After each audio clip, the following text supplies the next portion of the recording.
Hi hello സ്നേഹക്കുട്ടിൻ്റെ എല്ലാ പ്രിയപ്പെട്ട പ്രേക്ഷകർക്കും മെട്രോ സ്റ്റാറിലേക്ക് സ്വാഗതം. അങ്ങനെ അച്ചു തൻ്റെ പ്രണയം ഹരിയോട് തുറന്നു പറഞ്ഞിരിക്കുകയാണ്. ഒരിക്കലും നിഖിലിനെ തനിക്ക് വിവാഹം കഴിക്കാനായിട്ട് പറ്റത്തില്ല, മറിച്ച് ഹരിയെ എനിക്ക് ഇഷ്ടമാണ്, ഹരിയെ പോലെ ഒരാളെ എനിക്ക് സ്വന്തമാക്കാൻ ആഗ്രഹമുണ്ട്, അതുകൊണ്ട് ഹരി എന്നോട് ഹരിയുടെ പ്രണയം തുറന്നു പറയണം എന്നൊക്കെ പറഞ്ഞുകൊണ്ട് അച്ചു തൻ്റെ പ്രണയം ഹരിയോട് പറഞ്ഞുവെങ്കിലും സേതുവിനെ പേടിച്ച് ഹരി ഒന്നും മിണ്ടാൻ പോയിട്ടില്ല. ഇനി എന്ത് സംഭവിക്കും? ഹരിയുടെയും അച്ചുവിൻ്റെയും പ്രണയം പൂവണിയുമോ, അതോ ഇനി എന്തൊക്കെ സംഭവങ്ങൾ, എന്തൊക്കെ ട്വിസ്റ്റുകൾ നടക്കും എന്ന് നമുക്ക് നോക്കാം. അതിനു മുൻപ് ആദ്യമായിട്ടാണ് ഈ ചാനൽ കാണുന്നതെങ്കിൽ തീർച്ചയായിട്ടും സബ്സ്ക്രൈബ് ചെയ്യുക. അപ്പോൾ ഞങ്ങളിടുന്ന പുതിയ സീരിയൽ വീഡിയോസ് എല്ലാം നിങ്ങൾക്ക് ലഭിക്കുന്നതായിരിക്കും. അങ്ങനെ വളരെ വലിയ പ്രശ്നത്തിൽ തന്നെയാണ് ഇപ്പോൾ അച്ചു വന്നുപെട്ടിരിക്കുന്നത്. നിഖിലിനെ ഒട്ട് വിവാഹം കഴിക്കാനും പറ്റത്തില്ല, പക്ഷേ ഹരിയെ തനിക്ക് സ്വന്തമാക്കാനും ആഗ്രഹമുണ്ട്. അതെങ്ങനെ പറയണമെന്ന് തനിക്ക് അറിയത്തില്ല. അങ്ങനെ അച്ചു തൻ്റെ പ്രണയം തുറന്നു പറഞ്ഞപ്പോഴും ഹരി അത് നിഷേധിക്കുകയാണ് ചെയ്തത്. ആദ്യം ഹരി വിചാരിച്ചത് അച്ചു വെറുതെ കളിക്ക് പറയുവാണെന്നാണ്. പക്ഷെ വീണ്ടും പറഞ്ഞപ്പോൾ ഹരിക്ക് അത് യഥാർത്ഥത്തിൽ അച്ചു പറയുന്നതാണെന്ന് മനസ്സിലായി. എന്നാൽ താൻ ഒരിക്കലും അങ്ങനെ പറയത്തില്ല. അത് സേതുവേട്ടൻ അതെങ്ങനെ എടുക്കുമെന്ന് എനിക്കറിയത്തില്ല. അതുകൊണ്ട് സേതുവേട്ടൻ എന്നെ മറ്റൊരു കണ്ണിലായിരിക്കും കാണാൻ പോകുന്നത്, അതുകൊണ്ട് എനിക്ക് താല്പര്യമില്ല എന്ന് അച്ചുവിനോട് പറഞ്ഞു. എന്നാൽ ഞാൻ എത്ര വർഷം ആയിട്ടാണെങ്കിലും ഞാൻ ഹരിക്ക് വേണ്ടിയിട്ട് വെയിറ്റ് ചെയ്യും. എനിക്ക് ഹരിയല്ലാതെ വേറെ ഒരാളെയും വിവാഹം കഴിക്കാൻ പറ്റത്തില്ല. എത്ര വർഷം കഴിഞ്ഞിട്ടാണെങ്കിലും ഞാൻ ഹരിയെ കാത്തിരിക്കും എന്ന് പറഞ്ഞിട്ടാണ് തിരിച്ചു പോകുന്നത്. അച്ചുവിനെ ഹരി തന്നെ കൊണ്ടാക്കുന്നുണ്ട്. എന്നാൽ ഈ ഒരു കാര്യം ഹരി വല്ലാതെ അങ്ങ് ഞെട്ടിച്ചു കളഞ്ഞു. അച്ചു തന്നോട് പ്രണയം പറയുമെന്ന് ഒരിക്കലും ഹരി പ്രതീക്ഷിച്ച് കാണത്തില്ല. ഈ ഒരു സംഭവങ്ങൾ നടന്നുവെങ്കിലും ഇപ്പോൾ പല്ലവിക്ക് ഒരുപാട് സന്തോഷമുണ്ട്. പല്ലവിയുടെ ആ ഒരു പ്രശ്നം ഇപ്പോൾ സോൾവ് ആയിരിക്കുകയാണ്. അങ്ങനെ പല്ലവിയും നമ്മുടെ അച്ചും തിരിച്ചു പൊന്മടത്തിലോട്ടെത്തി. പക്ഷേ ഈ ഒരു വിവരം അറിഞ്ഞിട്ട് പ്രതാപൻ പല്ലവി ഒരു കുറ്റക്കാരിയാണെന്ന് അറിഞ്ഞിട്ട് വലിയ വഴക്കുണ്ടാക്കാൻ വേണ്ടിയിട്ടാണ് അങ്ങോട്ടേക്ക് നമ്മുടെ അളകാപുരിയിലെ പൊന്മടത്തിലേക്ക് എത്തിപ്പെട്ടത്. എന്നാൽ എത്തിപ്പെട്ടതിന് ശേഷം പല്ലവിയെ വേദനിപ്പിക്കുന്ന രീതിയിൽ, അല്ലെങ്കിൽ പല്ലവിയെ കുറ്റപ്പെടുത്തുന്ന രീതിയിലാണ് പ്രതാപന്റെ സംസാരം ഉണ്ടായത്. പല്ലവി ഇത്രക്കാരിയാണ് എന്ന് ഞാൻ അറിഞ്ഞിരുന്നില്ല, ഒരിക്കലും ഇനി അവളെ ഈ വീട്ടിൽ കയറ്റരുത്, അവളുടെ നിഴല് പോലും ഇനി ഈ വീട്ടിൽ ഉണ്ടാകാൻ പാടില്ല എന്ന് പറയുകയും ഉടനെ തന്നെ പൂർണിമാമ്മ പല്ലവിയും അച്ചുവിനെ വിളിച്ചു. എന്നിട്ട് പല്ലവിയും അച്ചു അവിടേക്ക് വരുമ്പോൾ നമ്മുടെ പ്രതാപൻ അങ്ങ് ചമ്മിപ്പോയി. ഒരിക്കലും ഈ വീട്ടിൽ കയറ്റരുതെന്ന് പറഞ്ഞ, നിഴല് പോലും ഉണ്ടാകാൻ പാടില്ല എന്ന് പറഞ്ഞ അതേ പല്ലവി തന്നെയാണ് പ്രതാപന്റെ മുന്നിൽ ഇപ്പോൾ വന്ന് നിൽക്കുന്നത്. അത് പ്രതാപനെ വല്ലാതെ അങ്ങ് ഷോക്ക് അടിപ്പിച്ച് കളഞ്ഞു. അങ്ങനെ ഈ ഒരു സംഭവങ്ങൾ നടന്നു കഴിഞ്ഞു. എന്തായാലും അവിടെയും പല്ലവിയെ കുറ്റപ്പെടുത്താൻ വേണ്ടിയിട്ട് ശ്രമിച്ചു. എന്നാൽ അതൊട്ടും ഏറ്റില്ല. സേതു ഇതിന്റെ പിന്നാലെ സേതു വരുമ്പോഴും സേതുവിനെയും എല്ലാവരുടെയും മുന്നിൽ വെച്ച് നാണം കെടുത്താൻ വേണ്ടിയിട്ട് ശ്രമിച്ചു. എന്നാൽ നല്ല മറുപടി തന്നെയാണ് സേതു പ്രതാപന് കൊടുത്തത്. ഇതോടുകൂടി പ്രതാപൻ ഒന്നും ഏശില്ല എന്ന് മനസ്സിലായി. പല്ലവിയെ പുറത്താക്കാനും പറ്റത്തില്ല, സേതുവിനെയും പുറത്താക്കാൻ പറ്റത്തില്ല.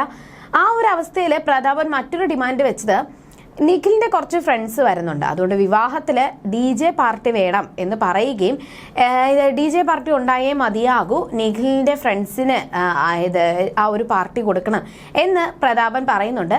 എന്നാൽ പെണ്ണ് വീട്ടുകാരോട് പ്രതാപൻ പറഞ്ഞ കാര്യങ്ങൾ ഞങ്ങൾ ആ ഡിമാൻഡ് ഏറ്റെടുത്തു. പക്ഷേ തിരിച്ചെനിക്കൊരു കാര്യം ചോദിക്കാനുണ്ടെന്ന് പൂർണിമാമ്മ പറയുവാണ്. ആ ഒരു ഡിമാൻഡ് പ്രതാപൻ സാധിച്ചു തരണം. അപ്പോൾ പ്രതാപൻ പറയുവാണ്, ശരി ഞാൻ സാധിച്ചു തരാം. പൂർണിമാമ്മ പറഞ്ഞോളൂ എന്താ സംഭവം എന്ന് ചോദിക്കുമ്പോൾ, എനിക്കൊരു ആവശ്യം വേണം. ഇവിടെ നിഖിലിന്റെ അമ്മയും അച്ഛനെയും കണ്ടിട്ടില്ല, അപ്പോൾ നിഖിലിന്റെ അമ്മയും അച്ഛനെയും കൊണ്ടുവരണം. പ്രതാപൻ നിഖിലിന്റെ അച്ഛനെയും അമ്മയും ഇപ്പോൾ കൊണ്ടുവരണമെന്നില്ല, പക്ഷേ വിവാഹത്തിനെങ്കിലും അവരിവിടെ എത്തണം എന്ന് പറയുവാണ്. പക്ഷേ ഒരിക്കലും അവർ വരാൻ സാധ്യതയില്ല. ആ ഒരു വിവാഹത്തിനോടോ അല്ലെങ്കിൽ അവർ തമ്മിൽ പിണക്കത്തിലായതുകൊണ്ട് തന്നെ അവർ വരാൻ സാധ്യതയില്ലെന്ന് പറയുകയും, അങ്ങനെയാണെങ്കിൽ ഇങ്ങോട്ട് എന്ത് പറയുമ്പോഴും തിരിച്ചങ്ങോട്ടും ഒരു തിരിച്ചടി ഉണ്ടാകും എന്ന് പ്രതാപൻ സൂക്ഷിക്കണം എന്നൊക്കെ പൂർണിമാമ്മ ഒരു താക്കീതൊക്കെ നൽകിയിട്ടുണ്ട്. ഈ ഒരു സംഭവങ്ങളൊക്കെ ഇവിടെ നിൽക്കുവാണ്. പക്ഷെ ഇപ്പോഴും ഇന്ദ്രനെ സപ്പോർട്ട് ചെയ്യാനായിട്ട്, ഇന്ദ്രനെ സഹായിക്കാനായിട്ട് കൂട്ടു നിൽക്കുന്നത് നിഖിലാണ്.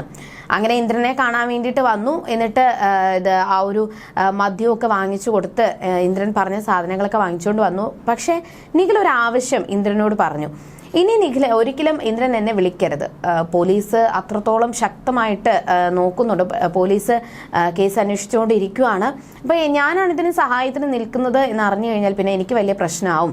ഞാൻ അത്രത്തോളം വലിയൊരു പ്രശ്നത്തിൽ തന്നെയാണ്, എൻ്റെ വിവാഹം നടക്കാൻ വേണ്ടിയിട്ട് പോവാണ് എന്നൊക്കെ പറഞ്ഞപ്പോൾ, ശരി ഞാൻ എന്തായാലും ഇനി നിന്നെ ബുദ്ധിമുട്ടിക്കത്തില്ല എന്ന് ഇന്ദ്രൻ പറയുവാണ്.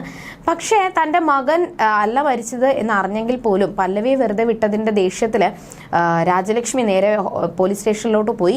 എന്നിട്ട് നിരഞ്ജനയോട് കയർത്ത് സംസാരിച്ചു. എന്ത് അധികാരത്തിലാണ് നിങ്ങൾ പല്ലവിയെ വെറുതെ വിട്ടത്? നിങ്ങൾക്ക് കുറച്ച് സോഫ്റ്റ് കോർണർ അവളോട് ഉള്ളത് കൊണ്ടാണ് നിങ്ങൾ മനഃപൂർവ്വം അവളെ പറഞ്ഞു വിട്ടത് എന്നുള്ള രീതിയിൽ പറയുകയും പോലീസ് സ്റ്റേഷനിൽ എന്തോ തന്റെ ജോലിക്കാരാണ് അവിടെ ഉള്ളവരെല്ലാവരും ജോലി ചെയ്യുന്നത് എന്നുള്ള രീതിയിലും രാജലക്ഷ്മി സംസാരിച്ചു. എന്നാൽ വന്ന രാജലക്ഷ്മിയെ പറപ്പിക്കുന്ന രീതിയിൽ നല്ല മറുപടി നിരഞ്ജന കൊടുക്കുകയും എന്നാൽ പല്ലവിയുടെ നേരെ പ്രേരണാ കുറ്റത്തിന് കേസെടുക്കാമല്ലോ, ഇപ്പൊ ബോഡി കിട്ടിയില്ല അതുകൊണ്ട് കൊലക്കുറ്റത്തിന് എന്തായാലും കേസെടുക്കാൻ പറ്റത്തില്ല, പക്ഷെ പ്രേരണാ കുറ്റത്തിന് കേസെടുക്കാമല്ലോ എന്ന് ചോദിക്കുമ്പോഴാണ് അങ്ങനെ പ്രേരണാ കുറ്റത്തിന് കേസെടുക്കണം എന്നുണ്ടെങ്കിൽ ഇവിടെ ഇന്ദ്രൻ വന്ന് സാക്ഷി പറയണം, ഇന്ദ്രൻ വന്ന് കേസ് തരണം, തന്നെ ആത്മഹത്യയിലോട്ട് പല്ലവി പ്രേരിപ്പിച്ചു എന്നുള്ള രീതിയിൽ ഇന്ദ്രൻ വന്ന് കേസ് തന്നു കഴിഞ്ഞാൽ ഞങ്ങൾ പല്ലവിക്കെതിരെ കേസ് എടുക്കാം എന്ന് പറഞ്ഞപ്പോൾ വീണ്ടും രാജലക്ഷ്മി അവിടെ നിന്ന് നാണം കെട്ടി ഇറങ്ങിപ്പോയി. പക്ഷേ ഇപ്പോഴും പല്ലവിയെ സപ്പോർട്ട് ചെയ്യാനായിട്ട് നിരഞ്ജന കൂടെ തന്നെയുണ്ട്. ഈ ഒരു സംഭവങ്ങളൊക്കെ ഇങ്ങനെ നടന്നുകൊണ്ടിരിക്കുകയാണ്. അതിൻ്റെ ഇടയിലും എത്രയൊക്കെ പ്രശ്നങ്ങൾ നടന്നാൽ പോലും പല്ലവിക്ക് ഒരിക്കലും മറക്കാൻ പറ്റത്തില്ല. ആ ഒരു ദിവസം എന്ന് പറയുമ്പോൾ അത്രത്തോളം താൻ നാണം കെട്ട എല്ലാവരുടെയും മുന്നിൽ തല കുനിച്ച് നിൽക്കേണ്ട അവസ്ഥ വന്ന ഒരു നിമിഷം അതൊരിക്കലും മറക്കാൻ പറ്റത്തില്ല.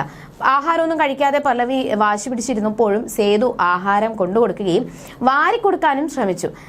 അങ്ങനെ പല്ലവിയെ ഒരിക്കലും കൈവിടാതെ ചേർത്ത് പിടിക്കുകയാണ് സേതു. ഇനി എന്തൊക്കെ സംഭവിക്കും? പല്ലവിയുടെയും സേതുവിന്റെ പ്രണയം തുടങ്ങുമോ ഇല്ലയോ എന്നൊക്കെ നമുക്ക് വരുന്ന നാളുകളിൽ കണ്ടറിയുമ്പോൾ. ബൈ.